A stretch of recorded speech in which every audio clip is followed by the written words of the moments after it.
Apa kabar kalian semua? Semoga Sobat Novel Stories Donghua hari ini diberi kesehatan, dan langsung saja ke alur ceritanya. Episode ke-621, dengan judul Merekonstruksi Tubuh Sejati. Langsung ke dalam alurnya. Di dalam kolam kelahiran kembali, awan naik dan kabut melingkari. Puluhan ribu garis cahaya warna-warni mengalir dengan warna-warna cemerlang. Cairan di dalamnya berkilau dan bergolak dengan esensi spiritual. Si Hao duduk. Semua tulangnya patah. Dia menahan rasa sakit dan mengarahkan cairan berharga ini ke dalam dagingnya. Tubuhnya melepaskan gelombang gemuruh yang menggelegar. Di dalam kolam, cairan berharga bersinar cemerlang seperti cairan halus. Itu terus mengalir ke empat anggota badan dan tulangnya. Cahaya keberuntungan mengalir, membungkusnya di dalam. Cairan spiritual itu mendidih.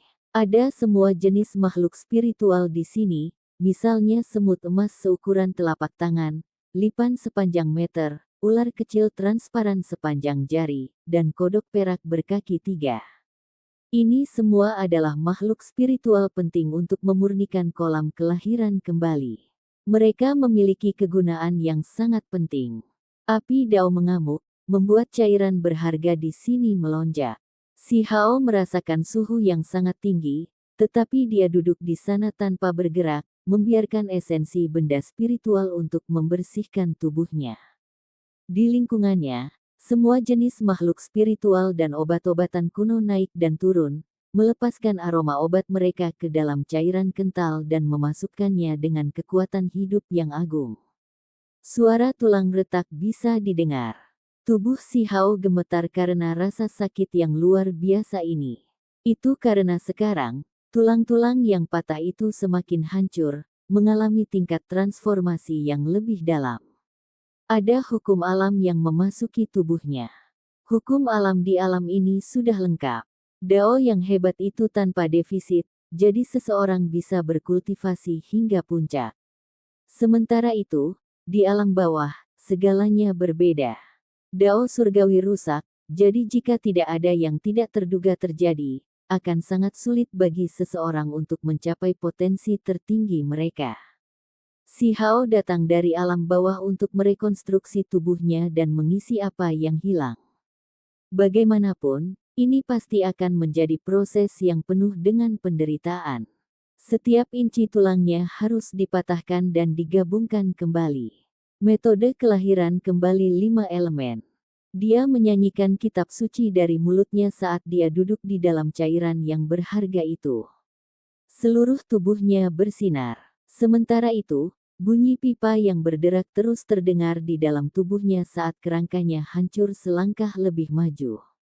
Untai demi untai darah merembes keluar dari kulitnya, mengalir ke genangan cairan ini.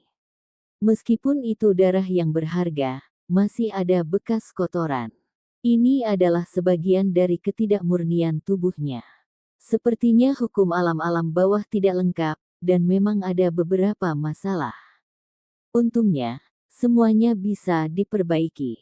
Saya perlu menjalani kelahiran kembali di dunia yang hebat. Petik 2. Si Hao sangat waspada. Dia melihat darah berharga yang bersinar mengeluarkan jejak ketidakmurnian dari tubuhnya, mengetahui bahwa ini adalah metode yang benar untuk melakukan sesuatu.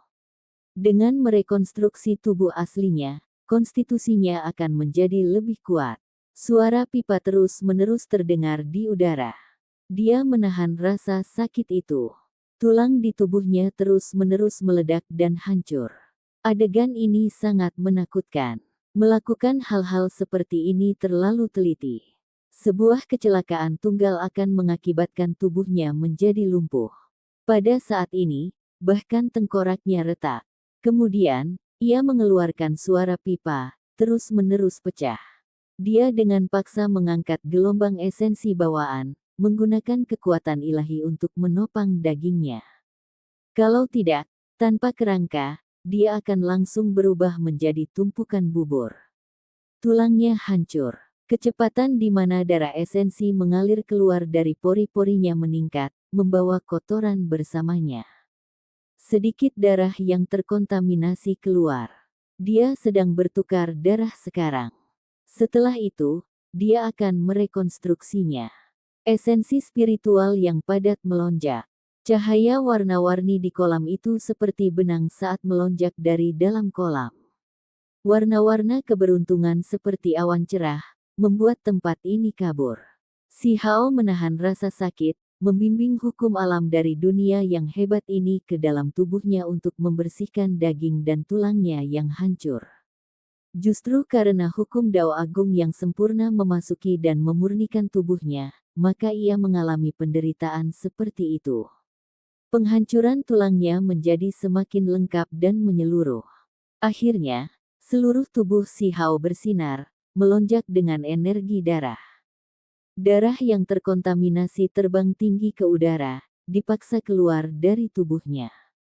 Dia sangat lemah, tapi tubuhnya terbakar. Akibatnya, darah di tubuhnya sudah terkuras bersih. Ini adalah pertukaran darah. Dia akan melakukan produksi darah terakhir. Di dalam kolam, benda-benda spiritual di dalam cairan berharga membersihkan tubuhnya, membuatnya lebih tangguh dan tahan lama. Itu meresap ke setiap inci dagingnya dan melakukan banyak revisi untuk membantunya menjalani kelahiran kembali. Gemuruh langit dan bumi samar-samar terlihat. Ada suara tulisan suci yang dinyanyikan. Si Hao mulai mengalami transformasi. Semua tulang yang patah di tubuhnya mulai tumbuh lagi, terus-menerus merekonstruksi dan melepaskan kemegahan yang berharga. Suara jeritan naga terdengar, mengejutkan desa Vermilion. Semua orang berbalik dan melihat ke belakang desa. Apa yang terjadi? Beberapa orang terkejut. Sementara itu, ekspresi kakek ketiga menjadi serius. Dia melihat ke arah kolam lumpur, tapi dia tidak bisa mendekat. Itu karena si Hao membentuk formasi dan menyegel tempat itu. Meskipun demikian, untaian cahaya warna-warni merembes keluar. Itu sangat indah, seolah-olah itu adalah hujan cahaya yang gerimis ke bawah. Si Hao mengoperasikan teknik kelahiran kembali gunung abadi untuk mencocokkan cairan berharga kolam ini. Kerangkanya terlahir kembali, menjadi berkilau dan penuh kilau. Yang paling penting adalah tulangnya bersinar, membawa warna emas yang bergerak seperti naga sejati. Suara ilahi terdengar di udara. Ini cukup unik. Di dalam setiap potongan tulangnya ada warna emas samar. Seolah-olah naga kecil bangkit kembali satu persatu, berteriak dan mengguncang dunia dengan raungan mereka. Gelombang kekuatan hidup yang agung bergegas keluar. Tulangnya bergema, terus bergerak. Tubuhnya mulai menghasilkan darah. Akhirnya, aura yang berkembang menyebar. Gelombang kekuatan hidup yang menakjubkan membasuh dagingnya dan memberi makan jiwanya, bersinar cemerlang saat melakukannya. Ini adalah kolam kelahiran kembali, penyelesaian pertukaran darah. Itu menyedot semua jenis ketidakmurnian untuk merekonstruksi jati diri yang sebenarnya, membuatnya lebih kuat dan potensinya lebih besar. Hukum alam dunia meresap ke dalam tubuhnya, menutupi kekurangannya. Di dalam kolam kelahiran kembali, ada banyak darah kotor. Semua obat-obatan tua dan makhluk spiritual menjadi redup. Karakteristik ilahi mereka diserap dengan bersih. Kolam berisi cairan berharga ini telah hancur. Proses ini berlangsung siang dan malam. Si Hao tiba-tiba membuka matanya, merasakan kekuatan hidup di tubuhnya melonjak. Tubuh aslinya sekarang lebih kuat dari sebelumnya. Namun, semuanya tidak berakhir di sini. Si Hao mulai membangun kolam kelahiran kembali, dengan cara yang sama memasukkan sedikit obat-obatan tua, makhluk spiritual, dan hal-hal lain ke dalamnya. Dia sangat berhati-hati, ingin melakukan semuanya dengan sempurna, jadi dia takut dia mungkin tidak melakukannya dengan cukup menyeluruh. Itu karena dia masih memahami teknik kelahiran kembali burung Vermilion negara api, serta metode kelahiran kembali terkait ras Phoenix dari wanita bangsawan alam yang lebih tinggi. Pada akhirnya, dia menghabiskan cairan berharga Vermilion Bird, membersihkan dagingnya dan melakukan pertukaran darah lagi. Cukup jelas bahwa kali ini, hampir tidak ada kotoran yang keluar dari tubuhnya, hanya sedikit. Ini berarti kelahiran kembali yang pertama sudah cukup menyeluruh, cukup banyak menguras semua kotoran. Namun, ini bukanlah bagian yang penting. Si Hao membimbing hukum Dao yang tidak rusak dari dunia yang hebat ini ke dalam tubuhnya, melakukan penyempurnaan. Ini adalah dasar sebenarnya dari proses ini. Sumsum tulang di tubuhnya bersinar, seolah naga sejati sedang bergerak. Kali ini, warnanya berubah dari warna emas samar menjadi warna merah. Itu berkilau dan tembus cahaya, kembali ke jati dirinya. Kolam berisi cairan berharga ini masih memiliki esensi tanpa banyak membuang-buang. Saya masih bisa mencoba metode kelahiran kembali ras Hong Huang. Petik 2. Si Hao cukup serius. Dia duduk lagi, membimbing hukum alam ke dalam tubuhnya untuk membangun kembali jati dirinya. Seperti yang diharapkan, hampir tidak ada transformasi kali ini. 2 kali pertama sudah cukup lengkap. Dagingnya kencang dan berkilau cerah, seolah diukir dari batu giok putih halus. Rambut panjangnya tersebar keluar, dan matanya cerah. Dia tampak sangat tampan, seolah-olah dia abadi. Efek pengobatan masih ada. Si Hao berpikir, jika dibiarkan seperti ini, obat-obatan lama dan serangga spiritual akan terbuang percuma. Segera setelah itu, dia memikirkan resep negara batu. Untuk setiap dunia kultivasi, ada resepnya. Dia bersiap untuk mengujinya. Dia tidak memiliki banyak obat spiritual yang tersisa padanya. Dia melemparkan semuanya, menambahkannya ke cairan berharga di kolam kelahiran kembali, cukup untuk mengumpulkan semua jenis obat spiritual yang dibutuhkan untuk ranah transformasi darah. Aku hanya harus menggunakan semua cairan berharga itu. Ini juga harus dianggap sebagai jenis rekonstruksi. Petik 2. Hong. Api Dao melonjak. Dia duduk di dalam cairan yang mengamuk. Seluruh energi darah tubuhnya melonjak, dan ada suara petir juga. Itu sangat menakutkan. Si Hao kaget. Dia merekonstruksi alam transformasi darah, membimbing energi darah untuk membuka potensi tubuhnya. Saat simbol spiritual berkedip-kedip, dia bisa dengan jelas merasakan tubuhnya menjadi sedikit lebih stabil. Kemudian, dia menenangkan diri dan terus mengoperasikan teks tulang untuk menyerang sampai batasnya. Dia ingin membuat dirinya lebih kuat. Namun, transformasi darah adalah penyempurnaan kekuatan daging. Dia sudah lama mencapai puncak, jadi bisa membuat terobosan lain sekarang sudah merupakan keajaiban. Energi darahnya tidak bisa terus melonjak. Manfaat saya luar biasa. Si Hao berkata pada dirinya sendiri. Ini bukan hanya penyelesaian hukum alam, dia juga merekonstruksi alam transformasi darah. Kekuatan dagingnya menjadi semakin menakutkan, sampai ke titik di mana itu sedikit menakutkan. Dia yakin bahwa tubuh ini lebih kuat daripada ketika dia mencapai tingkat sempurna dari alam transformasi darah saat itu, dan sedikit lebih kuat. Saya benar-benar tidak pernah menyangka akan mendapatkan panen seperti ini. Jika saya merekonstruksi alam surgawi passage, transformasi roh, ukiran, dan alam lainnya, akankah saya menjadi lebih kuat? Petik 2. N. Dia terkejut di dalam hati. Semua jenis simbol berkedip di dalam dirinya, bersembunyi di dalam darahnya dan terus membersihkan setiap inci tubuhnya. Hukum alam yang lengkap tidaklah sederhana. Itu bukanlah proses satu langkah dan selesai, tapi lambat. Dia masih membutuhkan waktu beberapa hari, atau mungkin beberapa minggu. Namun, jumlah waktu ini tidak banyak. Si Hao bisa menunggu. Mungkin lebih baik jika saya tidak menggunakan hukum alam, atau sesuatu yang buruk mungkin terjadi, kata si Hao pada dirinya sendiri. Dagingnya sangat kuat dan sudah cukup untuk melindunginya di tempat seperti desa Vermilion. Dia sedikit mengubah penampilannya. Saat ini, dagingnya cukup kuat. Bahkan jika dia tidak menggunakan 72 transformasi, dia masih bisa mengubahnya sedikit, mengembalikannya ke penampilan yang dikenali Desa Vermilion. Ratusan sungai kembali ke laut, pertempuran antara pejuang dari setiap negeri. Benar-benar sesuatu yang dinantikan, setelah mengalami kelahiran kembali dan memulihkan hukum alaminya, ia menjadi lebih kuat.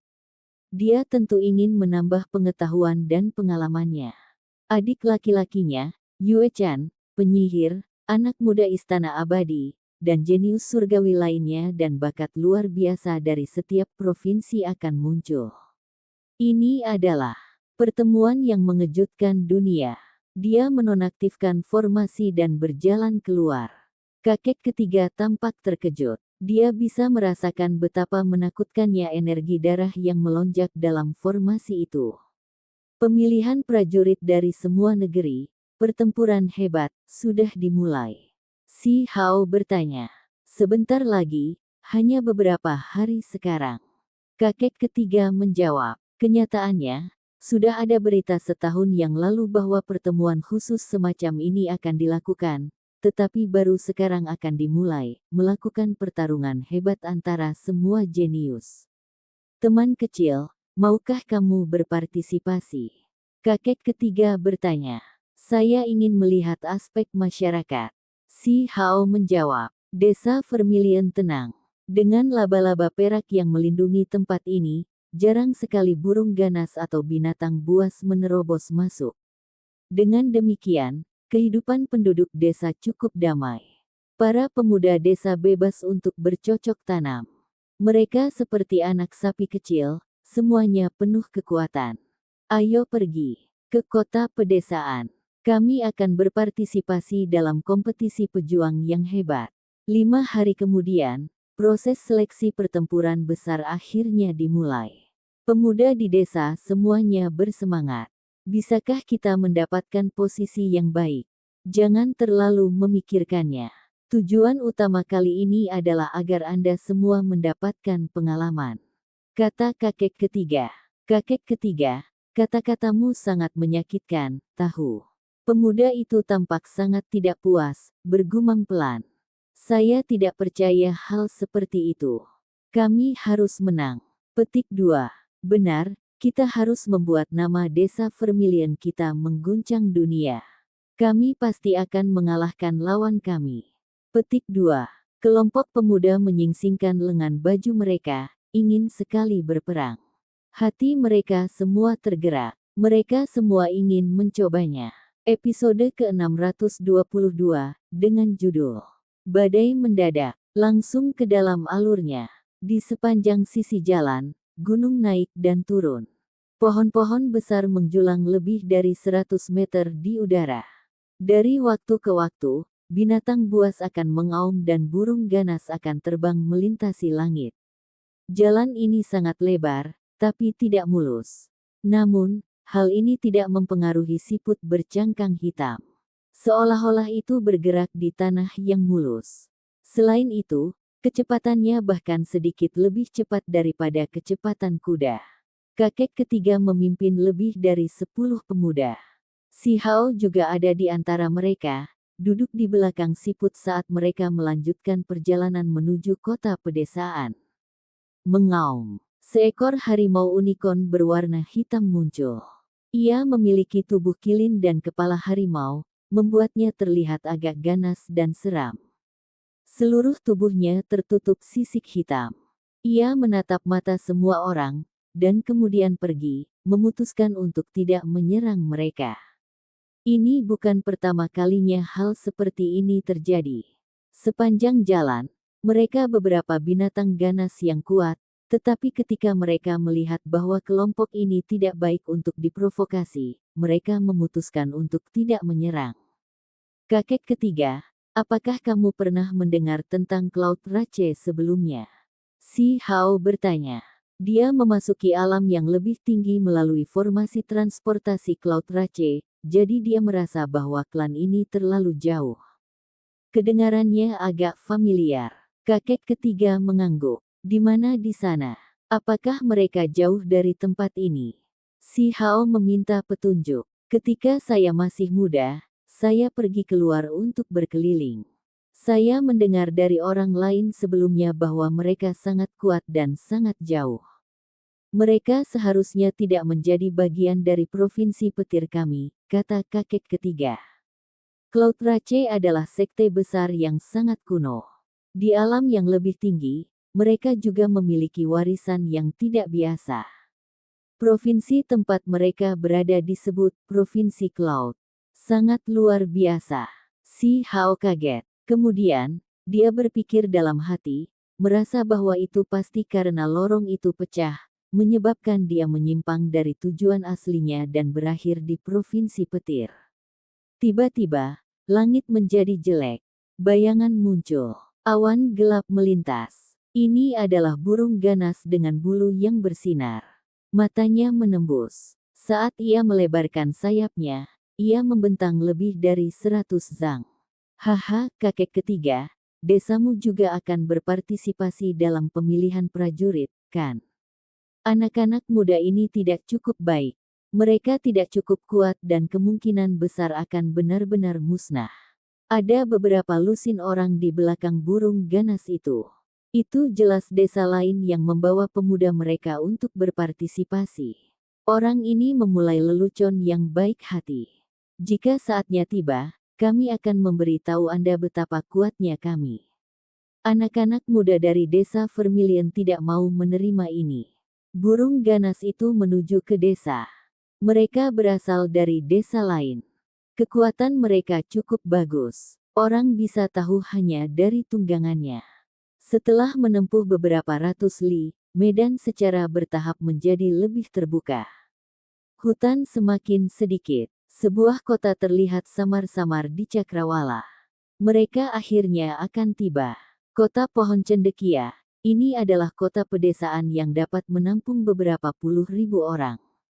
Itu tidak bisa dianggap besar, tapi tidak sekecil itu. Ada sebuah pohon kuno di kepala kota. Cabang-cabangnya tegak dan kuat, dan daunnya menghijau dan subur. Seluruh pohon tertutup kelopak bunga seputih salju. Ini adalah pohon kuno yang tingginya lebih dari 100 zang. Kota ini memperoleh namanya dari pohon ini. Itu adalah roh penjaga kota Pohon Cendekia. Jika seseorang melihat melewati gerbang kota, mereka akan melihat cukup banyak orang. Beberapa gunung berbaris untuk memasuki kota. Hari ini, kota itu ramai dengan aktivitas. Pakar muda, banyak suku datang, keluar dari jalan. Saat mereka masih cukup jauh dari kota, tiba-tiba seseorang berteriak. Seekor ular piton perak besar melesat. Panjangnya lebih dari 100 zang, membawa sekelompok orang ke sini. Mereka sangat kasar dan tidak masuk akal. Bah! Ular sanca perak itu menepuk-nepuk ekornya, membantingnya dengan keras ke tubuh siput hitam, membuatnya terhuyung-huyung dan hampir jatuh. Sementara itu, cukup banyak pemuda yang berada di puncak terjatuh. Apa yang sedang kamu lakukan? Kalian semua pengganggu. Kelompok pemuda itu sangat marah. Mereka berdiri dari tanah dan mencaci maki dengan keras. Bullying. Siput menghalangi jalan dan bergerak lambat, jadi kita tidak bisa begitu saja menjauh, bukan? Orang-orang piton perak besar mencibir. Mereka sama sekali tidak peduli dengan orang-orang desa Vermilion. Beberapa orang dari desa Vermilion tidak bisa menahan diri. Mereka melonjak dengan darah panas, hendak bergegas untuk berdebat dengan pihak lain, tetapi mereka dihentikan oleh kakek ketiga. Dia berteriak agar mereka tidak bertindak gegabah. Apa, kamu masih ingin menggunakan kekerasan? Kalian semua bisa datang dan mencobanya. Seorang pemuda di atas piton perak besar berkata sambil mencibir. Dia memandang rendah semua orang desa Vermilion. Kamu terlalu sombong. Seorang anak muda dari desa Vermilion mau tidak mau mengambil tindakan. Jangan bergerak. Kakek ketiga menghentikan anak itu. Dia tahu bahwa anak-anak desanya bukanlah tandingan mereka. Ini adalah orang-orang desa Piton. Mereka cukup kuat dengan beberapa orang jenius.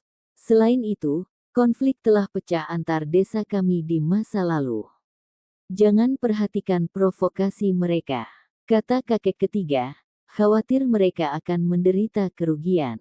Si Hao tidak mengambil tindakan dan hanya menonton dengan tenang. Dia bisa menekan pihak lain, tapi bagaimana setelah dia pergi? Mungkin ada bencana yang akan menimpa. Setidaknya, sekarang bukan waktu yang tepat untuk bertindak. Kalian semua sebaiknya berhati-hati. Orang-orang desa Piton sombong, meninggalkan kata-kata ini. Kakek ketiga, anak-anak muda itu marah. Mereka semua mengepalkan tangan. Jangan gegabah. Saya mendengar bahwa ada beberapa orang jahat dari desa Piton yang bergerak cukup dekat. Kami berada di luar, jadi lebih baik jika kami tidak terlalu memprovokasi pihak lain dan menahannya untuk sementara. Kakek ketiga terhibur. Di dekatnya, ada orang dari suku lain. Mereka semua mengendarai burung dan binatang buas, memasuki kota satu demi satu. Pohon sarjana kuno itu tinggi dan lurus, berakar di depan kota. Itu tenang dan tidak bergerak. Jika tidak terlalu kuat, itu tidak akan jauh berbeda dari pohon tua biasa. Semua orang memasuki kota. Ada lokasi penginapan khusus, dan seseorang menunjukkan jalannya. Hong Long Long. Tiba-tiba, semua orang kaget. Mereka mendengar suara seperti guntur bergemuruh. Bumi besar sedikit bergetar. Seluruh kota kuno tidak lagi damai. Beberapa lusin gunung muncul di dekat gerbang kota. Mereka semua adalah binatang unik yang kuat dan ganas.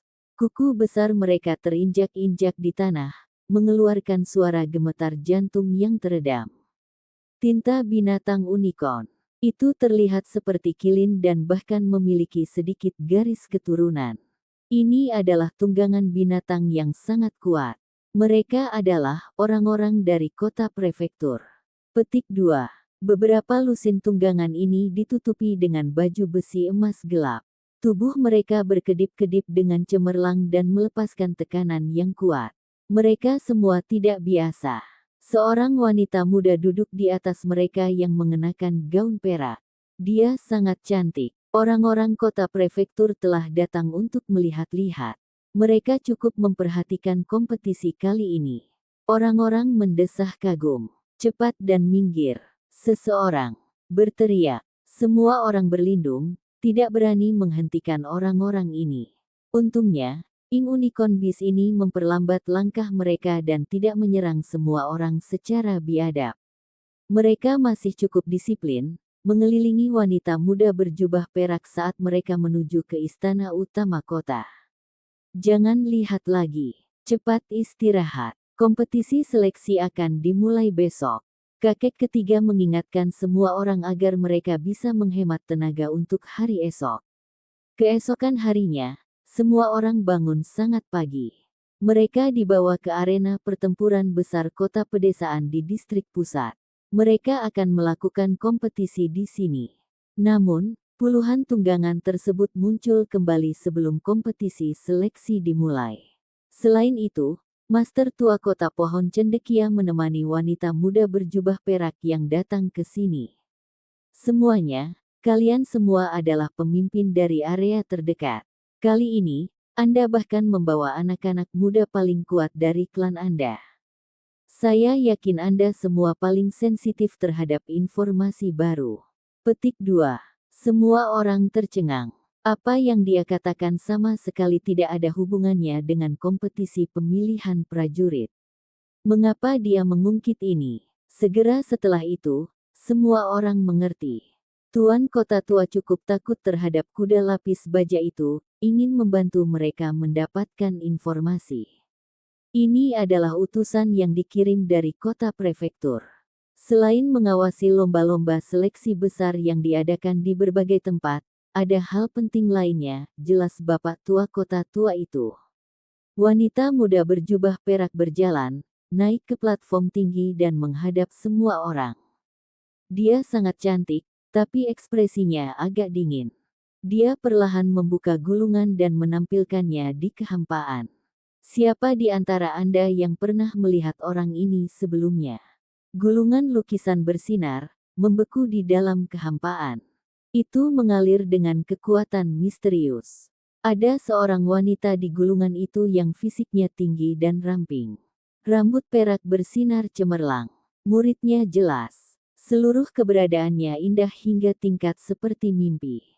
Wanita dalam lukisan itu masih cukup muda, sepertinya dia tidak lebih dari 18 atau 19 tahun. Namun, dia tidak membawa ketidakdewasaan atau pengalaman, malah membawa jenis aura yang luar biasa. Meski ekspresinya tenang dan matanya jernih seperti air, ada tekanan berat yang terpancar dari lukisan itu. Semua orang merasakan detak jantung mereka semakin cepat. Ini hanya lukisan, namun tekanan yang begitu kuat sudah ada. Bagaimana jika orang yang sebenarnya muncul? Ini terlalu mengejutkan. Tempat ini segera memasuki keadaan sunyi. Apakah ada yang pernah melihatnya sebelumnya? Wanita muda berjubah perak itu bertanya. Bolehkah saya bertanya kepada yang hebat siapa wanita muda ini? Seseorang berkata dengan suara kecil. Orang itu agak bingung. Ini jelas merupakan kompetisi pemilihan prajurit, jadi mengapa situasi seperti ini muncul? Dengus dingin terdengar. Wanita muda berjubah perak menyapu sekilas, dan orang itu segera merasa seolah-olah dia disambar petir. Dia tidak bisa berdiri diam dan terhuyung mundur. Ekspresi semua orang berubah. Utusan dari kota prefektur ini sangat kuat. Hanya dengusan dingin ini saja yang memaksa seseorang mundur. Dia pasti sangat kuat. Dari kelihatannya, usianya juga tidak terlalu bagus. Hal ini membuat banyak anak muda merasa gagal. Tuan kota tua kota pedesaan itu terbatuk-batuk dan berkata, semuanya, jangan bicara terlalu banyak. Adakah yang pernah melihat wanita berambut perak ini? Masalah ini sangat penting. Petik 2. Banyak orang menggelengkan kepala, menyatakan bahwa mereka tidak melakukannya. Mereka belum pernah bertemu wanita berambut perak ini sebelumnya. Temperamennya tampak luar biasa.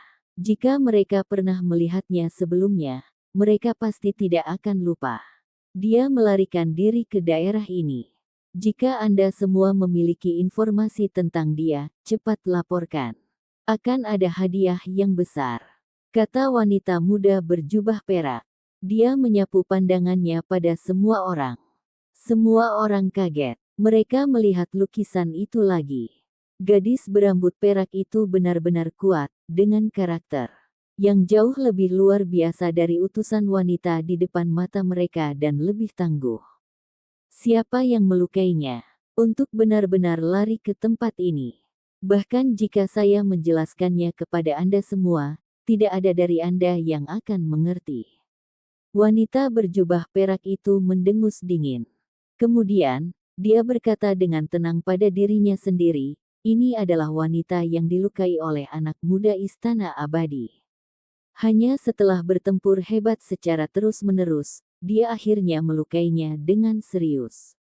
Orang ini penting. Yang hebat dari Immortal Palace telah menyatakan bahwa dia harus ditemukan. Sangat sulit. Si Hao mendengar semuanya dengan jelas. Gadis berambut perak itu sebenarnya adalah lawan dari sosok besar muda itu. Setelah berperang hebat terus-menerus, dia dikalahkan dan menderita luka parah, melarikan diri ke sini.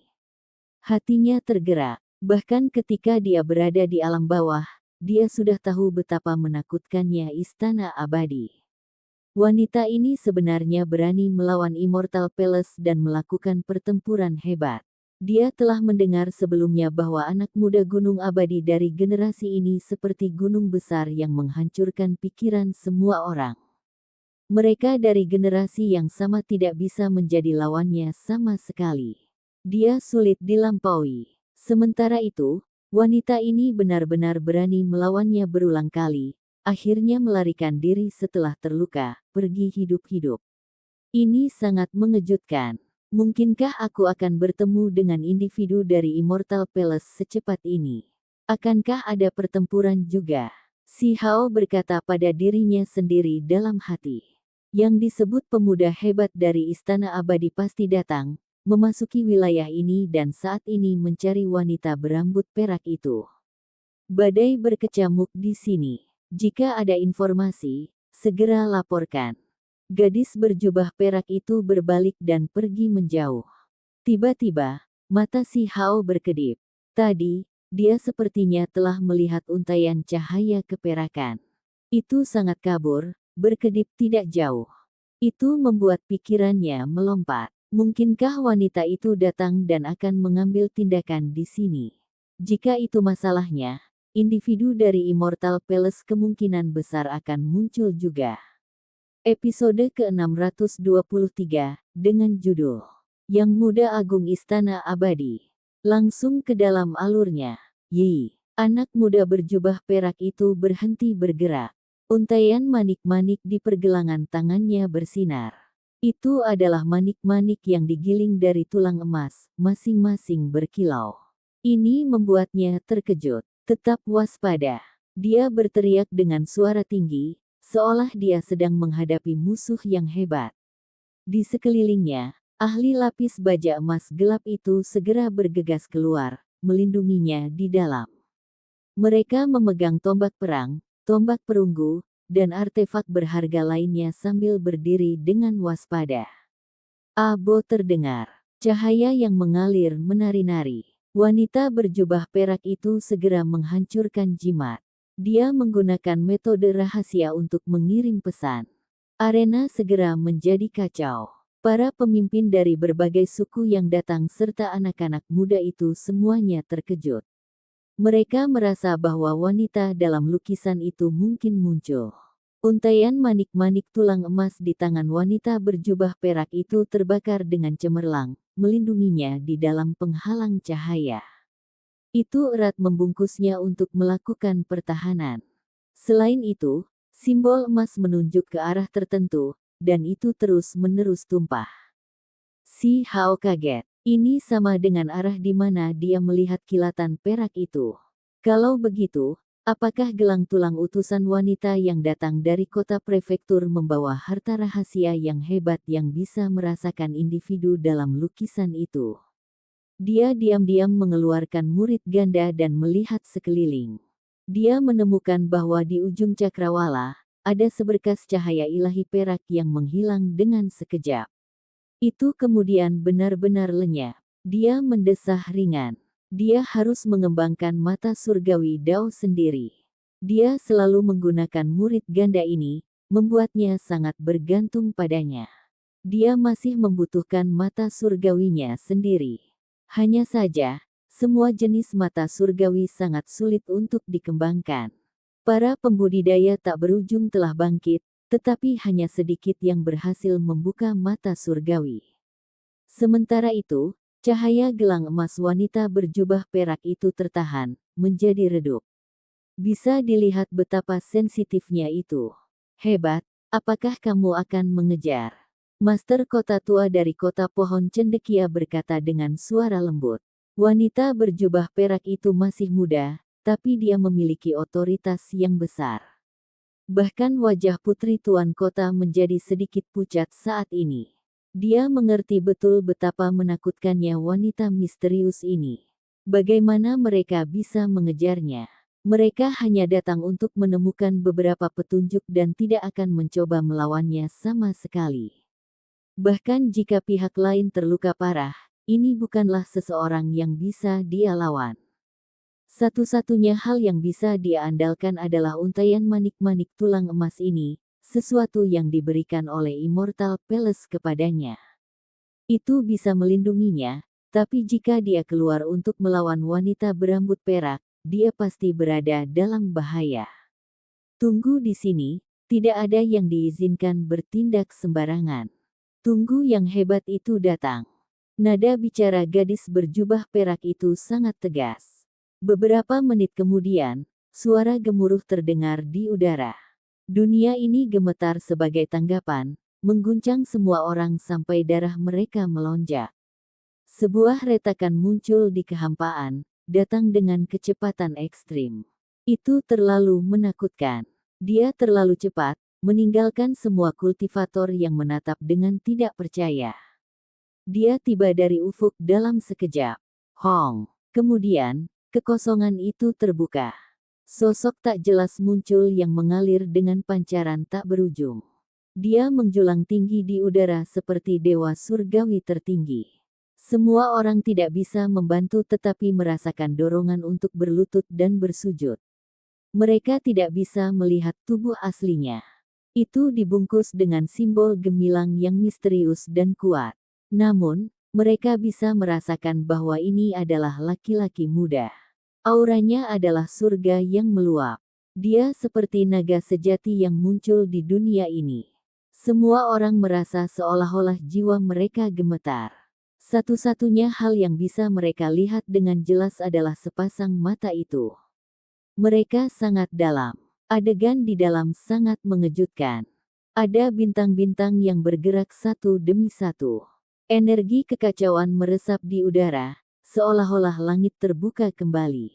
Ini jelas sepasang mata, tapi itu menunjukkan pemandangan yang menakutkan. Di tangannya ada tombak. Sekilas simbol bisa dilihat. Itu menakutkan sampai tingkat yang mengintimidasi.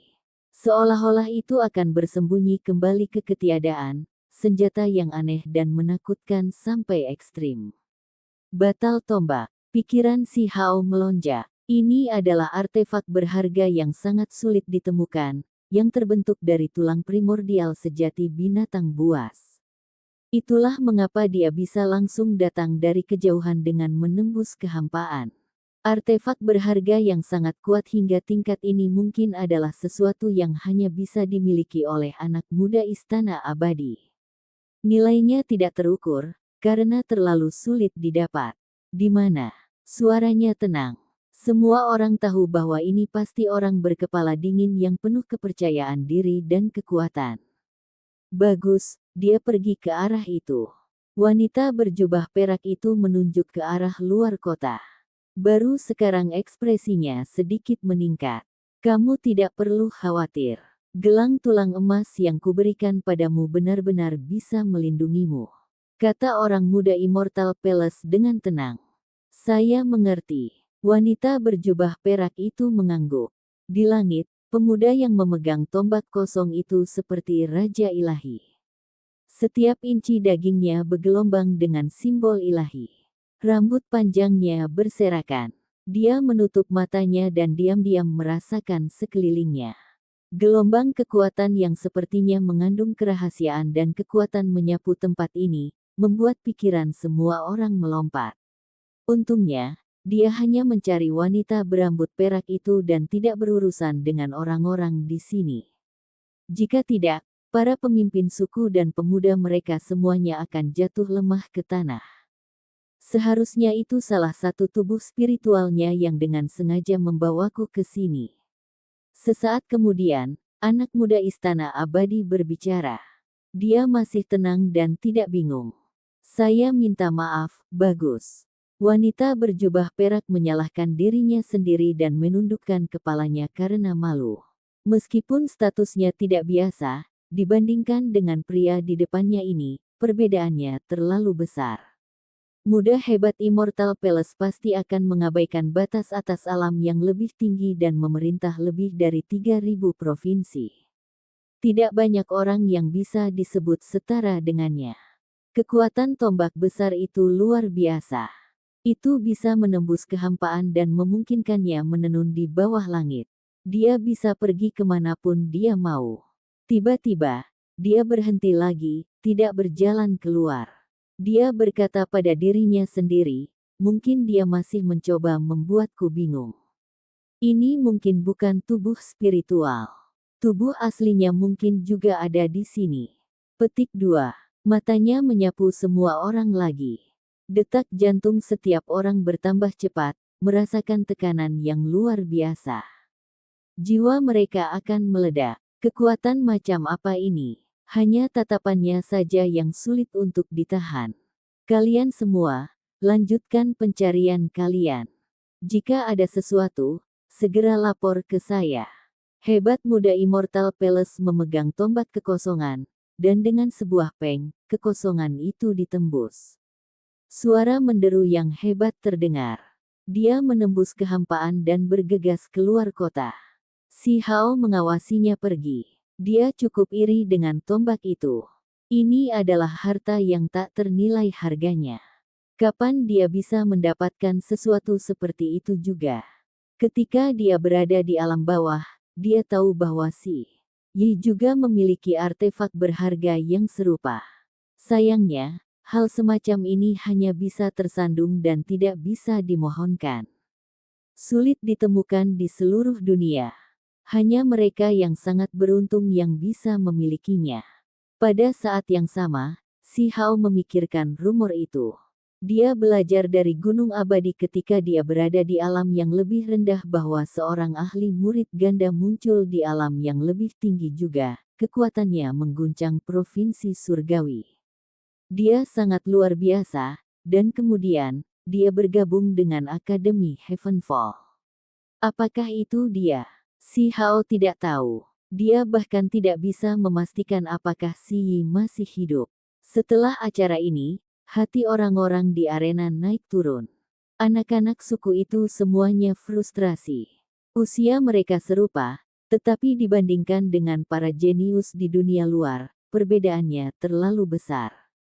Kalian semua tidak perlu merasa frustasi. Tadi, individu itu dapat mengabaikan ke-3000 provinsi dan memiliki karakteristik yang tak tertandingi.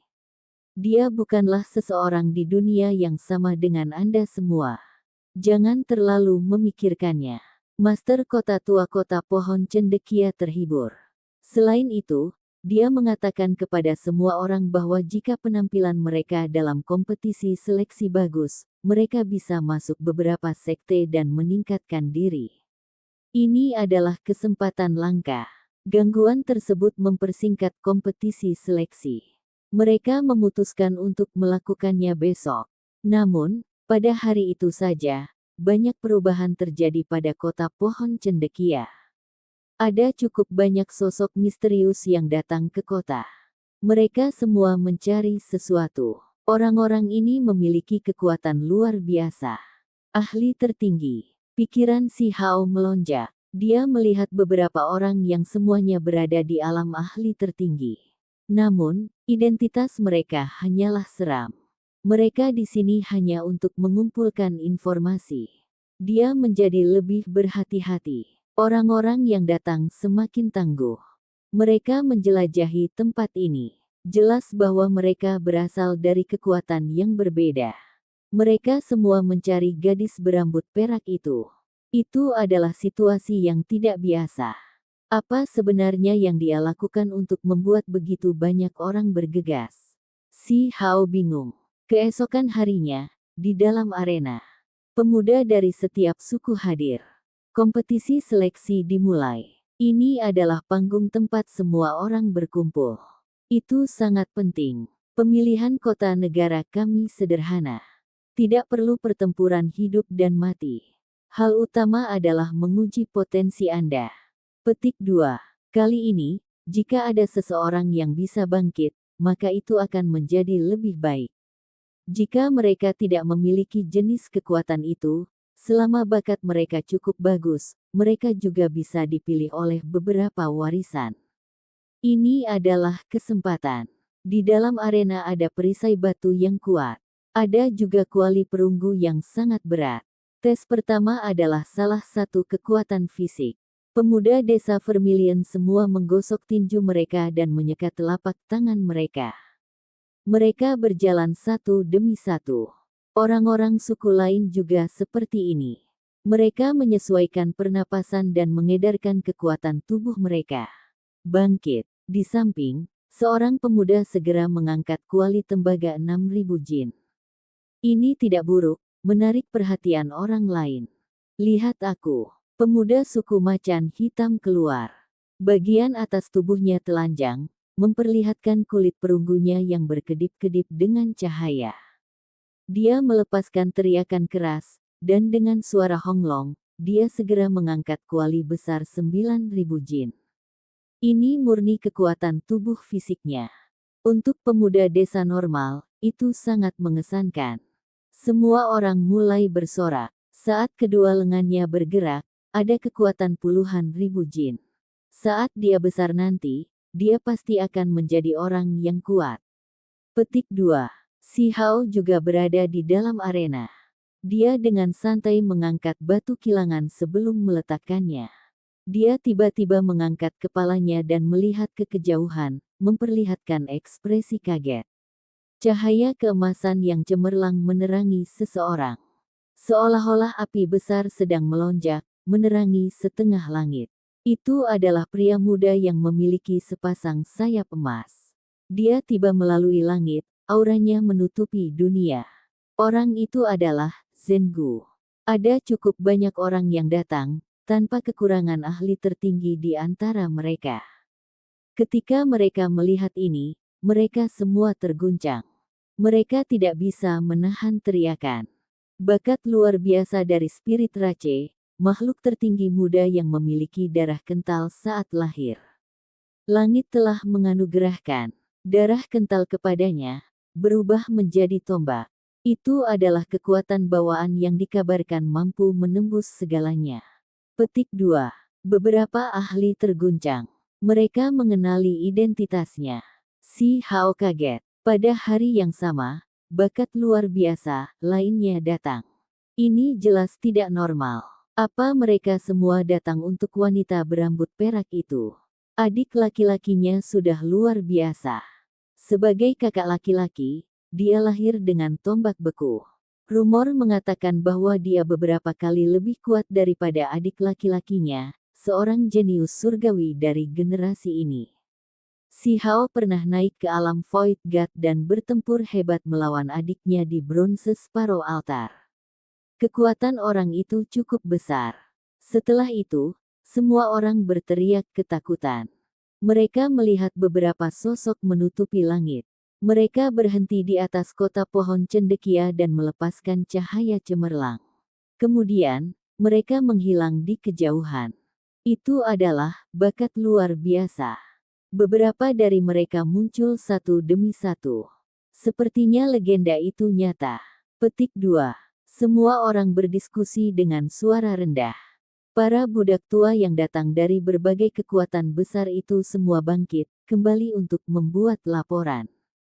Si Hao kaget. Ini adalah kota kecil, tetapi beberapa bakat luar biasa muncul satu demi satu. Situasinya sangat aneh. Penyihir. Pikiran si Hao melonjak. Dia buru-buru menarik auranya, tidak ingin dikenali sekarang atau melakukan kontak dengannya.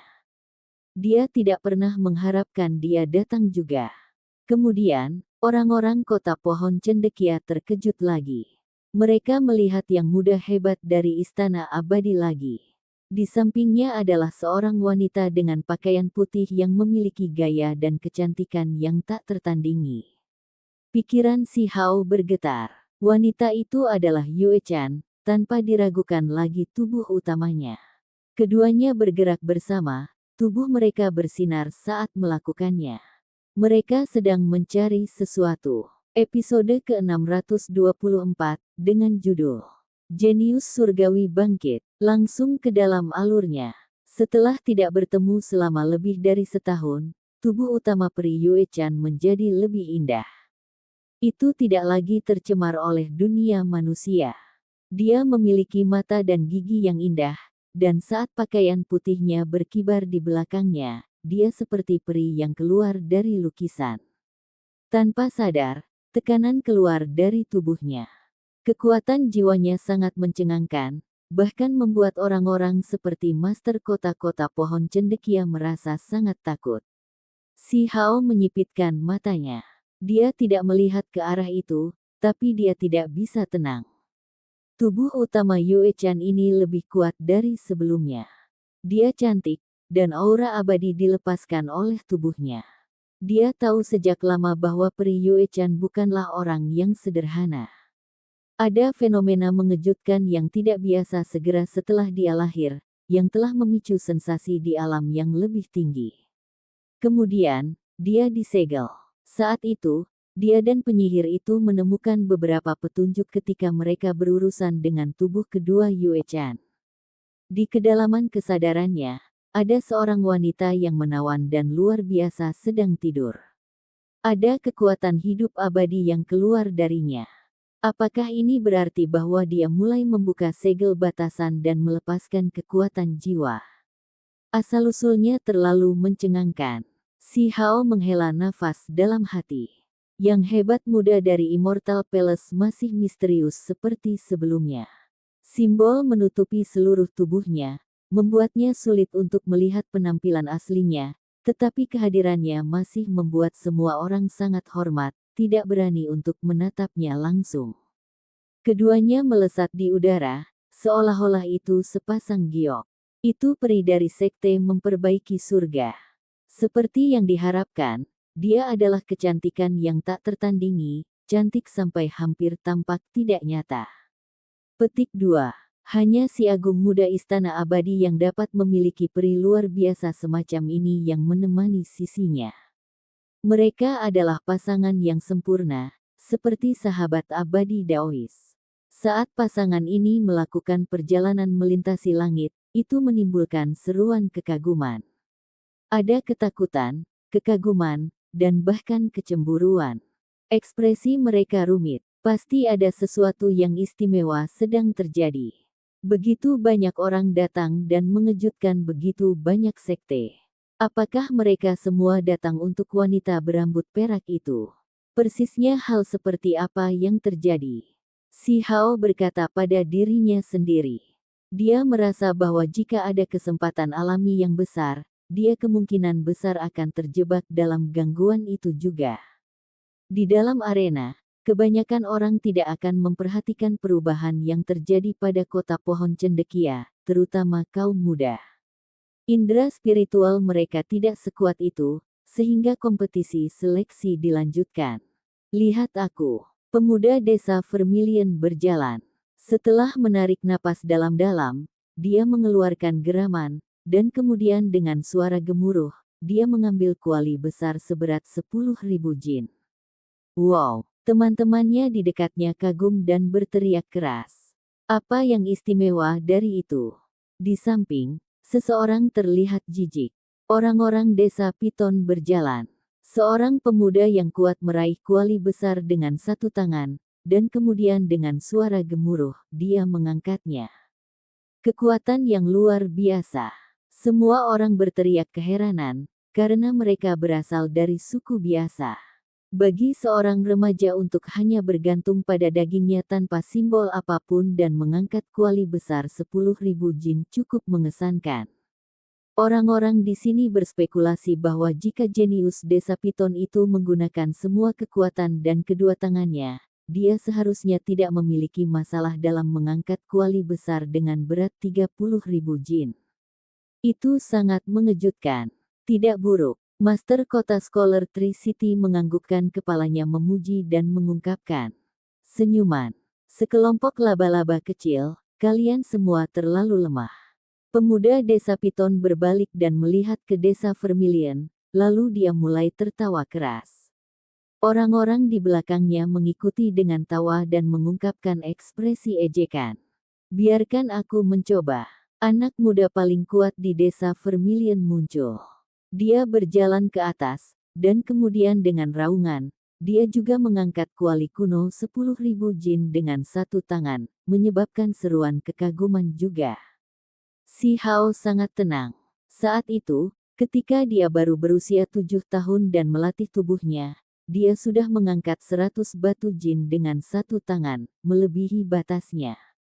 Kemudian, dia mengerti bahwa kota pedesaan ini hanyalah peristiwa awal. Kompetisi seleksi ini terutama untuk menyisihkan pemuda yang terlalu antusias tanpa kekuatan apapun. Jika seseorang percaya bahwa mereka sendiri cukup kuat, mereka dapat langsung menuju ke kota prefektur dan berpartisipasi dalam pertempuran besar. Namun, jika mereka melakukan hal seperti itu, ada kemungkinan mereka akan kehilangan nyawa. Itulah mengapa dia tidak berpartisipasi. Jika benar-benar ada kesempatan besar dan dia harus berpartisipasi dalam pertempuran yang menentukan, maka dia akan langsung menuju ke kota prefektur. Sambaran petir yang sangat besar melesat di udara. Itu mengguncang setengah langit. Itu sebenarnya kecemerlangan yang datang dari tangan seseorang. Itu sangat menakutkan, kekuatan di baliknya sangat mengejutkan dunia. Ah! Seseorang berteriak dengan sedih. 5 atau 6 orang diledakkan sampai separuh tubuh mereka meledak. Mereka melarikan diri dengan tubuh hancur berantakan. Mereka semua adalah ahli tertinggi yang telah diserang sejauh ini. Anak petir. Seseorang berteriak kaget, mengenali identitasnya. Legenda mengatakan bahwa dia dilahirkan dalam badai yang hebat. Begitu dia datang ke dunia ini, bagian atas kepalanya bersinar, dan kemudian segera terkena sambaran petir. Dikabarkan bahwa kilat mengalir seperti lautan saat itu, langsung mengalir deras. Pada akhirnya, mereka semua terserap oleh mahkota kepalanya, berubah menjadi simbol yang terukir di tengkoraknya. Itu adalah keajaiban. Anggota klan dan orang tuanya sangat terkejut, menamainya anak petir. Ini menyiratkan bahwa dia adalah anak surga. Begitu dia lahir, alih-alih melukai tubuhnya, petir membantunya memperbaiki tubuhnya. Sejak hari itu, dia terhubung erat dengan petir. Saat tinjunya menghantam keluar, kekuatan petir tak berujung akan muncul. Dia belum pernah dikalahkan sebelumnya. Bahkan kalian semua berani berkomplot melawanku. Anak berambut emas petir itu menari-nari, seolah terbakar. Seluruh tubuhnya bersinar dengan pancaran petir keemasan yang tak ada habisnya. Kami tidak tahu kamu adalah anak petir. Anak ilahi, tolong tunjukkan pengampunan. Seseorang berteriak dengan keras. Puh, anak petir itu menunjuk. Pancaran kilat melintas, dan kemudian orang itu benar-benar hancur berantakan. Dia pertama kali berubah menjadi kabut berdarah, dan kemudian dia menjadi abu hangus. Semua orang di kota pohon cendekia menyaksikan sambil gemetar ketakutan. Orang ini terlalu tangguh, bahkan tidak memperlakukan ahli tertinggi sebagai orang yang istimewa. Mereka jelas berada di alam kultivasi yang sama, tetapi sangat mudah baginya untuk membunuh mereka. Layak menjadi anak petir.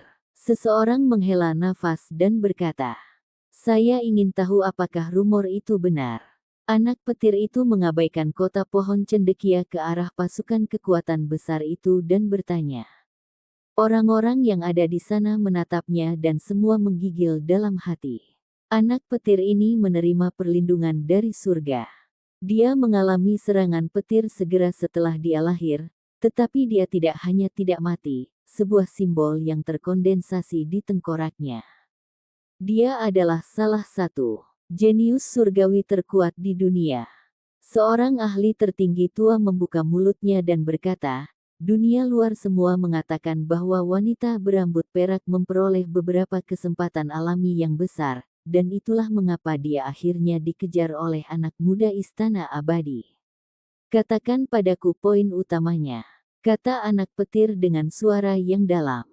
Pakar tertinggi tua itu buru-buru menambahkan, seseorang berkata bahwa dia memperoleh harta karun tertinggi, peti mati tembaga 3 dunia. Seseorang mengatakan bahwa dia menemukan aula tertinggi. Mengenai yang mana sebenarnya, kami tidak tahu. Petik 2. Yang lain buru-buru mengangguk, setuju dengan apa yang dia katakan. Siu, anak petir menghilang, bergerak dengan pancaran kilat. Dia hanya meninggalkan bayangan. Si Hao akhirnya tahu kenapa wanita berambut perak itu diburu oleh orang-orang Immortal Palace. Sepertinya dia menemukan sesuatu. Tidak heran bakat luar biasa dan kekuatan besar lainnya bergegas. Dia tidak tahu artefak magis macam apa peti mati perunggu dunia ketiga itu, tapi barang apapun yang disebut harta tertinggi di alam yang lebih tinggi pasti sangat hebat. Sementara itu, dia mengetahui beberapa hal tentang Supreme Hall, dan dia juga tahu bahwa dia kembali ke alam yang lebih tinggi. Meski kompetisi seleksi Scholar Tree City masih bisa dibilang semarak, karena hebohnya yang tiba-tiba dan datangnya banyak pakar, kompetisi ini malah terkesan agak membosankan. Sementara itu, Wajah master kota-kota pohon cendekia menjadi pucat. Sebagai penguasa tempat ini, di depan para ahli dari sekte besar ini, dia benar-benar tidak terlalu penting. Bahkan para pelayan tua itu adalah ahli tertinggi dengan kekuatan yang cukup untuk menyapu tempat ini. Anak-anak, kita harus pergi. Kakek ketiga merasa ada sesuatu yang tidak benar. Begitu kompetisi seleksi usai, mereka langsung bersiap berangkat. Pemuda desa Vermilion sangat kecewa, karena mereka benar-benar dikalahkan. Kota pedesaan hanya memilih 10 individu terbaik. Ada beberapa pemuda dari suku terdekat, jadi tidak ada satu orang pun dari desa Vermilion yang mendekati 10 besar. Haha, laba-laba kecil, dengan patuh bersembunyi di desamu, atau itu akan berbahaya. Beberapa orang dari desa Piton tertawa terbahak-bahak. Salah satu orang mereka masuk 10 besar dan secara terbuka memprovokasi desa Vermilion. Di tengah perjalanan, siput bercangkang hitam itu merangkak agak cepat, tetapi di sepanjang jalan beberapa ratus li, ia sedikit ketakutan. Dari waktu ke waktu, cahaya meletus di langit. Jelas bahwa para ahli sedang bertempur hebat.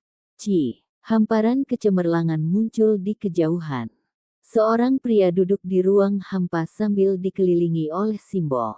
Dia dikelilingi oleh matahari yang besar, membuatnya terlihat sangat suci. Ada juga cahaya yang menyala-nyala di sekelilingnya. Dia juga datang. Si Hao mengenalinya. Itu adalah Teng Yi dari klan Viregol. Dulu, mereka pernah bertengkar. Ini adalah individu yang sangat menakutkan.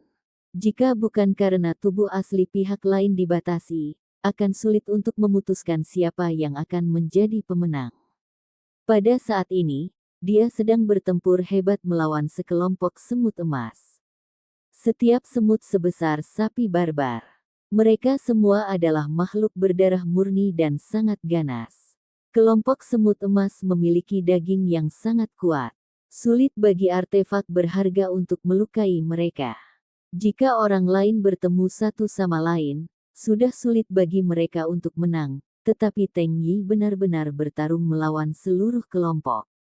Surga, satu orang bertarung dalam pertempuran besar melawan ras semut emas, menakutkan seperti yang diharapkan. Layak menjadi Teng Yi yang tak tertandingi ras Viregol. Petik 2. Seseorang sedang menonton dari kejauhan, terengah-engah karena terkejut. Orang-orang desa Vermilion lewat. Mereka semua menggigil ketakutan. Siput besar meningkatkan kecepatannya dan melarikan diri dari tempat ini. Mata si Hao berkedip-kedip. Dia ingin bertarung melawan orang-orang ini, tetapi saat ini, dia tidak bisa mengekspos dirinya sendiri. Hukum alam masih diperbarui, jadi dia tidak bisa bertindak sembarangan. Lebih baik jika saya diam-diam memanfaatkan peluang alam, kata si Hao pada dirinya sendiri. Dia tidak tinggal di sini dan mengikuti orang-orang desa Vermilion kembali. Mereka berhasil melewati jalan berbahaya ini. Setelah kembali, si Hao tidak melakukan apapun yang berisiko. Dia menunggu tubuhnya pulih, sampai dia bisa menggunakan teknik yang berharga. Sebelum itu, dia akan melakukan apa saja dengan gegabah. Selama beberapa hari, wilayah ini sangat gelisah. Dari waktu ke waktu, pertempuran besar akan meletus. Para ahli yang kuat bangkit satu demi satu. Ada orang yang bergegas dari semua sekte yang berbeda. Seolah-olah wilayah ini akan terbalik. Selama hari-hari ini, suku-suku terdekat semuanya tidak damai. Tidak ada dari mereka yang berani keluar untuk berburu, karena ada ahli yang berkeliaran di pegunungan dan pertempuran sengit terjadi dari waktu ke waktu. Desas-desus mengatakan bahwa wanita berambut perak itu tidak melarikan diri, bahwa dia bersembunyi di wilayah ini. Para ahli yang menjelajahi daerah seluas beberapa ribu li ini semuanya mencarinya. Akhirnya selesai. 5 hari kemudian, tubuh si Hao melonjak dengan cahaya warna-warni. Suara pipa terdengar. Dia tidak perlu membatasi dirinya lagi.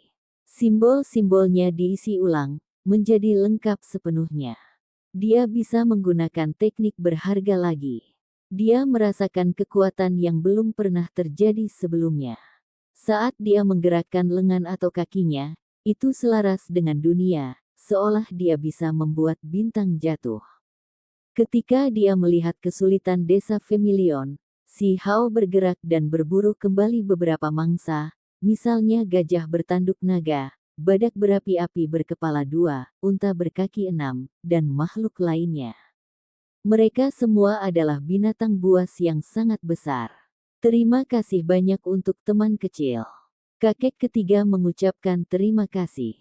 Jika mereka tidak memiliki makanan ini, hari-hari berikutnya pasti akan sulit.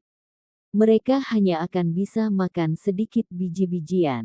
Untuk anak-anak yang saat ini sedang tumbuh dan berkultivasi, darah dan ki mereka tidak akan cukup. Aku harus pergi dan melihatnya juga. Setelah si Hao memulihkan tubuhnya, dia menjadi seperti dulu lagi. Dia memutuskan untuk mengambil tindakan dan tur keliling pegunungan untuk mencari kesempatan alam legendaris yang luar biasa. Begitu dia memasuki kedalaman pegunungan, dia melihat konfrontasi yang intens. Ada banyak orang yang menonton di dekatnya, tidak berani mendekat. Hebat muda Immortal Palace memegang tombak kosong. Rambut panjangnya tersebar di belakangnya, kekuatan ilahinya berubah dunia. Ada simbol di sekelilingnya. Saat dia berdiri di sana, seolah-olah dia adalah Raja Dewa yang turun ke dunia ini, yang menghadap ke dunia. Di sampingnya, pakaian putih peri Yue Chan berkibar. Dia berdiri bersamanya. Keduanya seperti pasangan yang sempurna, bekerja sama untuk menghadapi dua individu lainnya. Ada orang yang berani menantang pasangan ini. Si Hao terkejut, menunjukkan ekspresi aneh ketika dia mendekat. Ini benar-benar bentrokan yang tak terhindarkan antara musuh. Di ujung lain pegunungan, penyihir itu tersenyum manis. Matanya yang besar sangat cerdas, dan gaun hitamnya memperlihatkan lekuk tubuhnya yang indah, sangat kontras dengan pakaian putih peri Yue Chan. Tidak, ini adalah tubuh aslinya. Si Hao tercengang. Dia menemukan bahwa wanita berbaju hitam ini sedikit berbeda dari dulu. Penampilannya memiliki semua poin kuat dari peri rubah surgawi dan penyihir sebelumnya. Gadis ini, si Hao akhirnya mengerti bahwa penyihir yang dia temui sebelumnya hanyalah tubuh spiritual. Di samping tubuh asli penyihir itu duduk seorang individu yang terbungkus api. Api itu terbuat dari simbol, misterius dan suci dalam penampilan. Ini adalah seorang pria muda. Dia agak tidak jelas saat dia duduk di dalam, tetapi si Hao bisa merasakan betapa kuatnya individu ini. Ada lampu suci di pundaknya yang berputar dengan energi misterius yang mengisi kekosongan.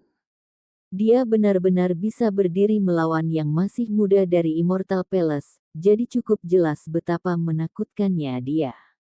Episode ke-625, dengan judul Silver Phoenix. Langsung ke dalam alurnya. Hebat muda Immortal Palace adalah seseorang yang membuat orang lain seusianya merasa putus asa, sosok yang tidak dapat diatasi. Dia seperti gunung besar yang tidak bisa digerakkan. Namun, ada desas-desus bahwa ada beberapa individu low profile yang sebanding dengannya.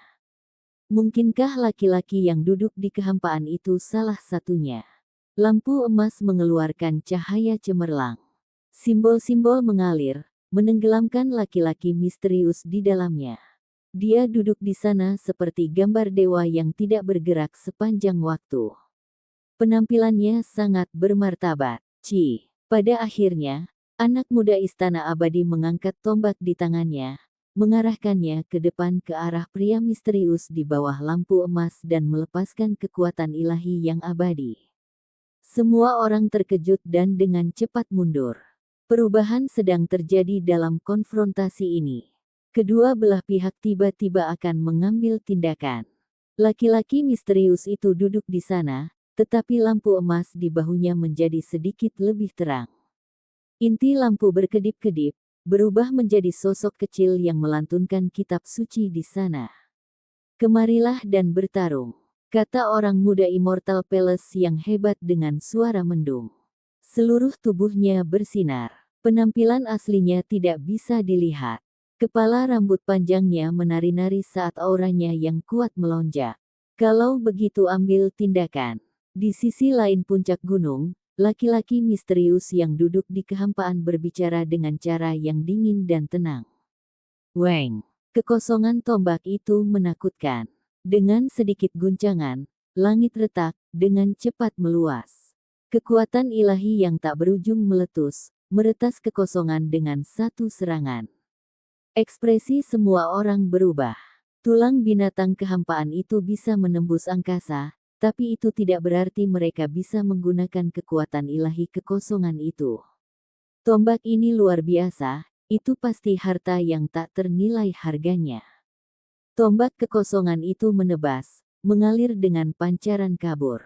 Kekuatan mengejutkan memenuhi tempat ini. Laki-laki misterius itu tidak bergerak seperti gunung. Hanya lampu emas di pundaknya yang berkedip-kedip, melepaskan untaian demi untaian simbol, memblokir serangan ini dan meratakan kekosongan. Betapa hebatnya! Terlalu mengejutkan. Artefak magis macam apa ini? Semua orang ngeri. Lampu emas ini juga tak tertandingi, mampu berdiri berdampingan dengan tombak kekosongan. Dengan suara weng, kekosongan mulai bergetar seperti gulungan lukisan. Hebat muda Immortal Palace terlalu cepat. Dia mengayunkan tombak kekosongan dan membantai, memotongnya dengan keganasan mutlak. Dia memiliki kualifikasi ini. Jenis kekuatan tirani ini tidak ada bandingannya. Di masa lalu, dia telah meretas para jenius surgawi seperti ini, mengambil darah lagi dan lagi. Dia bisa mengabaikan kerumunan dan menunjukkan penghinaan terhadap teman-temannya. Dan sekarang, hari ini, dia bertemu lawan. Laki-laki yang duduk itu bergerak. Gerakannya sesuai dengan ritme Dao. Tangannya membentuk jejak, dan lampu emas di pundaknya semakin turun, muncul di antara jejak telapak tangan dan meletus dengan cahaya tak berujung. Sial, ini adalah konfrontasi hebat yang mengejutkan dunia, mewakili konfrontasi puncak antara mereka yang berada di puncak. Gunung dan sungai berteriak sebagai tanggapan, langit dan bumi bergemuruh dengan kebisingan. Dao besar yang tak berujung mekar di surga di atas.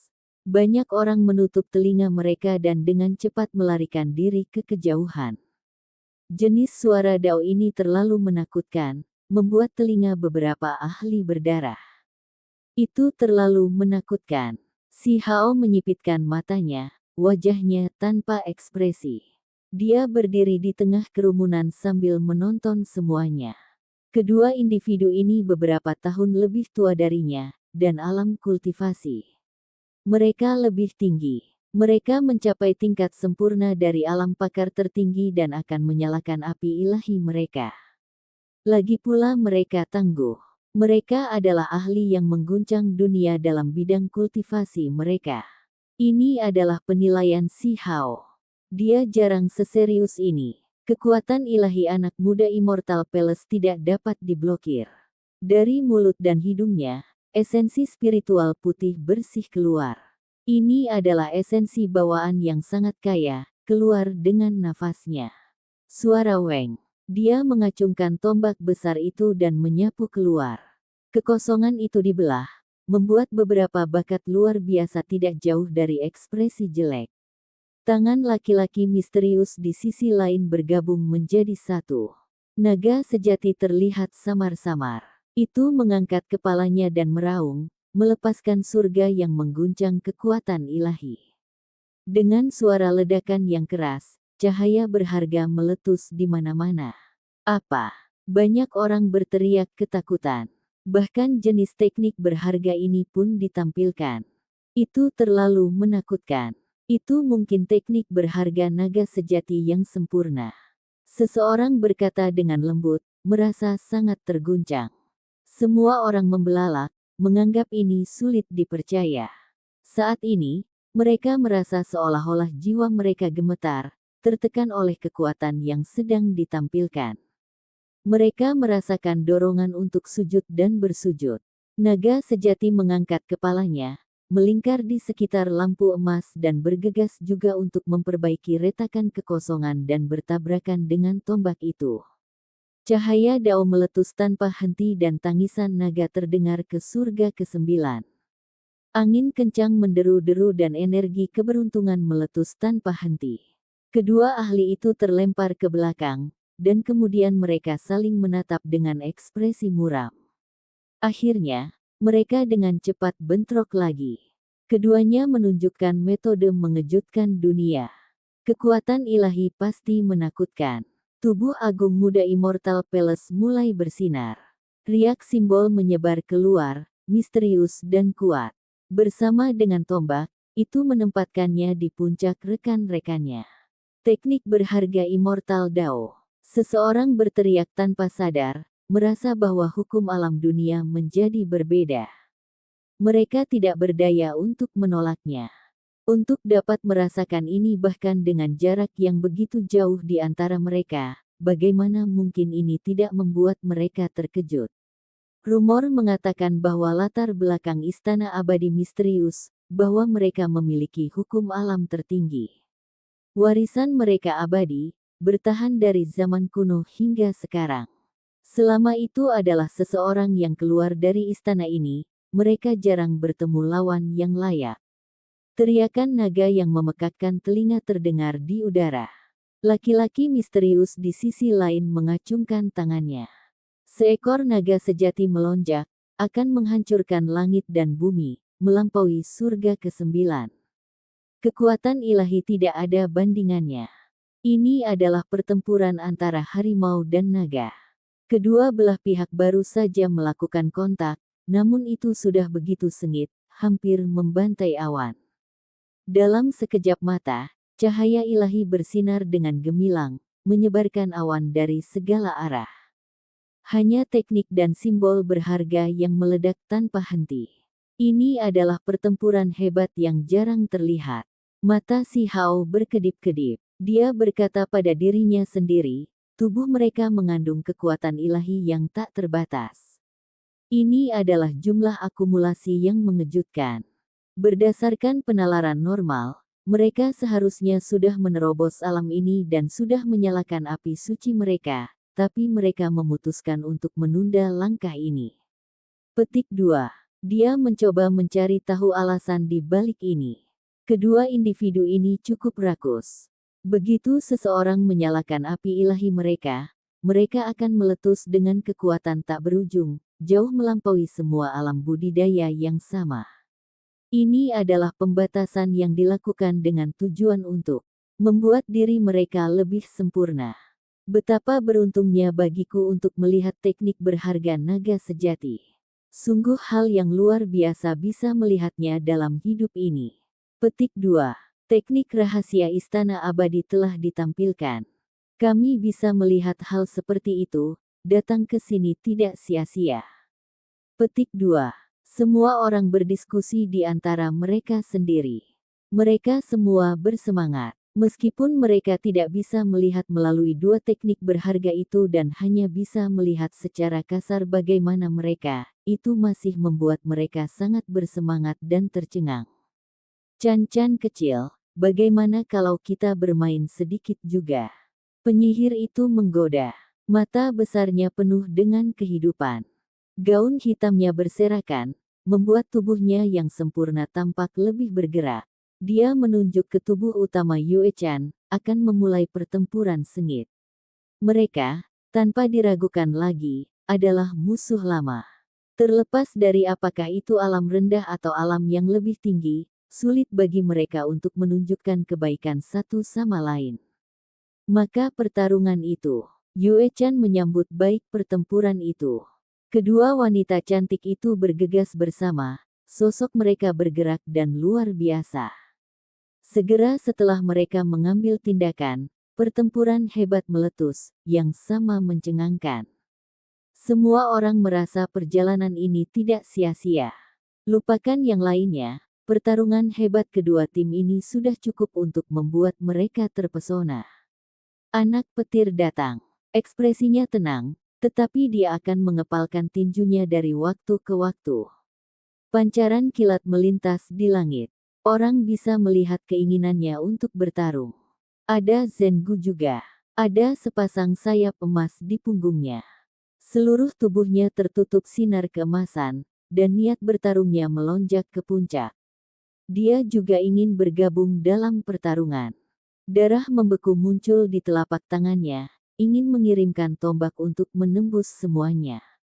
Di sisi lain, Teng Yi duduk di sana, matahari besar melepaskan cahaya tak berujung saat mengelilingi tubuhnya. Dia dengan cermat memperhatikan pertempuran ini.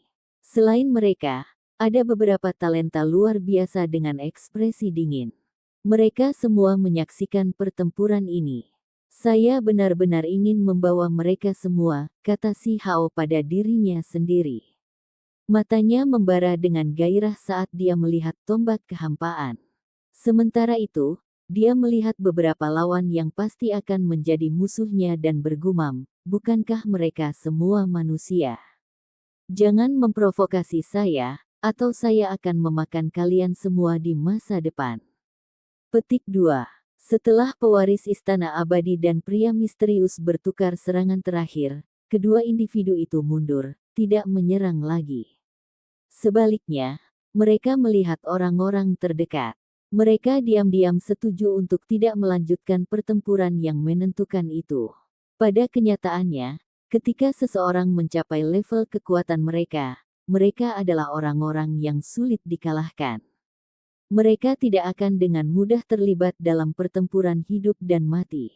Pertarungan barusan hanyalah ujian untuk melihat seberapa kuat pihak lain itu. Penyihir dan peri Yue Chan juga berpisah, keduanya menghentikan serangan mereka. Setelah konfrontasi singkat, mereka berdua mundur ke sisi yang berbeda, sehingga mengakhiri pertempuran hebat. Namun, semua orang sangat senang. Mereka semua tahu bahwa pasti akan ada pertempuran yang mengguncang dunia di masa depan. Saat ini, mereka baru saja merasakan lawan mereka. Yang kuat dan yang lemah akan ditentukan suatu hari nanti. Semua orang berpencar, tetapi mereka tidak menyerah, terus mencari wanita berambut perak itu. Desas-desus mengatakan bahwa sekelilingnya telah disegel. Banyak orang yang merasa bahwa wanita berambut perak itu tidak bisa lepas. Dia bersembunyi di sini untuk mengobati lukanya.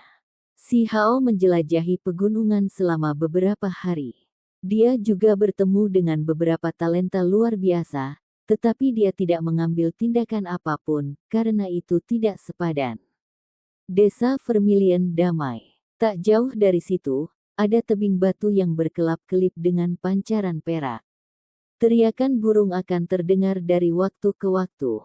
Yi, Si Hao samar-samar merasakan gelombang esensi spiritual yang sangat kaya yang tiba-tiba datang dari tebing itu.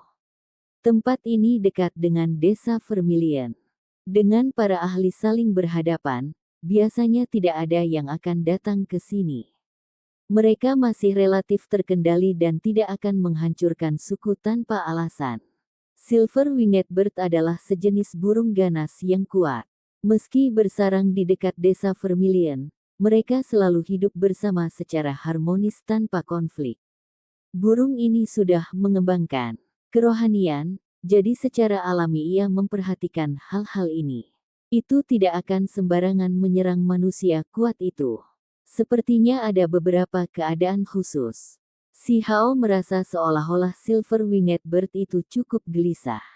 Itu benar-benar terbang. Masih ada aroma obat yang memenuhi udara. Orang-orang desa Vermilion tidak bisa datang ke sini, tapi dia berbeda.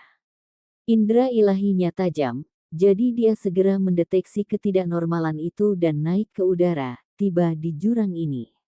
Ada sarang burung di sini yang terbuat dari kayu spiritual. Ada rumput sutra emas lembut yang diletakkan di sini, membuatnya bersih dan nyaman. Bagian dalamnya berkedip-kedip dengan cahaya perak. Ada beberapa anak ayam yang panjangnya hanya setengah kaki. Sayap mereka berwarna putih keperakan. Si Hao tahu dengan sekilas bahwa salah satunya berbeda. Tidak hanya sayapnya yang berwarna perak, seluruh tubuhnya juga seperti ini. Itu berkilauan dengan pancaran dan memiliki spiritualitas khusus. Ini terutama benar ketika dia tiba. Semua burung bersayap perak berteriak keras, sementara itu satu-satunya yang mundur dan melebarkan matanya karena terkejut, membawa ekspresi seperti manusia. Mengapa saya merasa matanya terlihat seperti manusia? Si Hao curiga. Segera setelah itu, burung kecil perak istimewa itu menahan esensi spiritualnya. Tubuhnya sudah tidak bersinar lagi, namun tubuhnya masih berwarna putih keperakan sehingga tetap terlihat berbeda. Mengapa induk burung itu pergi dengan terburu-buru sekarang? Tidak ada yang salah dengan tempat ini. Si Hao berkata pada dirinya sendiri. Hidungnya bergerak sedikit. Ada bau obat yang berharga. Itu kamu. Anda baru saja makan sejenis obat yang berharga. Dia memandang burung muda yang istimewa itu. Semakin dia melihatnya, semakin dia merasa terkejut. Pada akhirnya, dia tidak bisa membantu tetapi melebarkan mulutnya. Mengapa kamu terlihat sedikit seperti burung phoenix perak? Rahang Si Hao hampir jatuh ke tanah. Ini bukanlah kesalahpahaman. Dia pindah dan dengan hati-hati melihatnya. Itu sangat mirip. Kembali ke akar leluhurmu. Dia tahu bahwa leluhur burung bersayap perak dapat ditelusuri kembali ke garis keturunan Phoenix, tapi pengembalian ini terlalu tangguh. Dia menggenggam burung muda sepanjang setengah kaki ini dengan sekali pergi dan dengan hati-hati menyodoknya, mengamatinya dengan matanya. Siapa yang mengira itu akan memiliki temperamen seperti itu, seolah-olah itu sangat marah. Itu benar-benar menjangkau cakar perak dan dengan keras menginjak hidungnya. Berhenti membuat keributan. Si Hao meraihnya. Semakin dia menggosok tulangnya dan menggulung bulunya, dia semakin terkejut. Burung ini jelas tidak biasa. Ada cahaya misterius di dalam tubuhnya, tapi itu kabur dan tidak mungkin untuk dilihat. Menentang surga. Burung bersayap perak ini menghasilkan kembalinya leluhur, menciptakan phoenix perak. Si Hao benar-benar merasa ini agak sulit dipercaya. Seperti pencuri, dia melemparkan burung muda ini ke lengan bajunya sebelum melompat dari tebing. Tanpa diduga, Silver Winged Bird dewasa tidak tampak cemas sama sekali. Ketika melihat mereka pergi, dia benar-benar merasa lega, terbang kembali ke sarang. Mengapa ibumu takut padamu? Si Hao menjadi lebih curiga setelah melihat adegan ini. Burung muda ini menatapnya dengan tatapan jijik. Anda tidak diizinkan untuk melihat saya seperti itu. Si Hao menjentikkan kepalanya. Alhasil, burung muda ini menjadi geram. Itu menerkam untuk meraih wajahnya, seolah-olah itu akan mempertaruhkan semuanya terhadapnya. Tunggu. Kenapa aku merasa burung ini sangat mirip manusia? Ini sangat aneh. Bahkan jika itu adalah kepulangan leluhur, itu seharusnya tidak cerdas saat masih sangat muda. Mengapa saya merasa bisa mengerti saya? Kata si Hao. Dia mengangkat burung kecil perak itu dan memutarnya untuk melihatnya. Pada akhirnya burung itu sangat malu sampai memegang salah satu jarinya dengan paruhnya tanpa melepaskannya. Apakah benar-benar ada yang aneh? Si Hao mengangkatnya dan dengan sungguh-sungguh memeriksanya. Sampai jumpa di episode selanjutnya. Selamat beraktivitas dan sampai jumpa.